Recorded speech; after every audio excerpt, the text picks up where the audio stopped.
இன்னைக்கு நம்ம இதை பற்றி தெரிஞ்சுக்க போகிறோம்னா கழுகுகள் உலகின் பல நாடுகளில் வாழ்கின்றன. ஒரு கழுகின் வாழ்க்கை காலம் சராசரியாக 20 முதல் 30 ஆண்டுகள் ஆகும். உலகில் 60க்கும் மேற்பட்ட கழுகு இனங்கள் உள்ளன. இவை பெரும்பாலும் காடு, மலை, நதி அருகில்தான் வாழ விரும்பும். இதன் உடலமைப்பு வளைந்த கூர்மையான அலகு, மிகவும் சக்தி வாய்ந்த நகங்கள், அகலமான இறக்கைகள் ஆகும். இதன் பார்வை திறன் மனிதனை விட சுமார் 4 முதல் 8 மடங்கு அதிகம். ஆகையால் 11 கிலோமீட்டர் தூரத்தில் இருக்கும் இரையையும் சுலபமாக கண்டுபிடிக்குமாம். இது உணவாக மீன், முயல், பாம்பு, சிறிய பறவை, இறந்த விலங்குகளின் இறைச்சிகளையும் உண்ணுமாம். இவை இனத்தை பொறுத்து மாறுபடும்.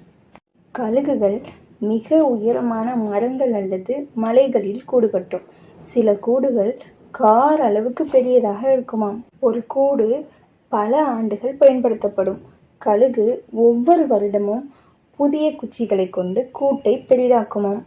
கழுகு கூடு கட்டியிருக்கும் இடத்திற்கு மற்ற பறவைகள் வந்தால் இவை கடுமையாக தாக்குமாம். பெண் கழுகு பொதுவாக ஆண்டுக்கு 1 முதல் 3 முட்டை இடுமாம். அவை சுமார் 35 முதல் 45 நாட்களில் உடையுமாம். ஒரு கழுகு 2 கிலோ எடையுள்ள இரையையும் சுலபமாக தூக்கி செல்லுமாம். சிறிய கழுகு 1 முதல் 3 கிலோ எடை இருக்கும். அதே பெரிய கழுகு 7 கிலோ வரை இருக்குமாம். கழுகை பற்றிய எந்த தகவல் உங்களை மிகவும் ஆச்சரியப்படுத்தியது? கமெண்ட்ஸில் சொல்லுங்கள். அடுத்து எதை பற்றி உங்களுக்கு தெரிஞ்சுக்கணும்னு கமெண்ட் பண்ணுங்கள். மேலும் இன்ட்ரெஸ்டிங்கான தகவல் தெரிஞ்சுக்க நம்ம சேனலை சப்ஸ்கிரைப் பண்ணிக்கோங்க. பாய் பாய்.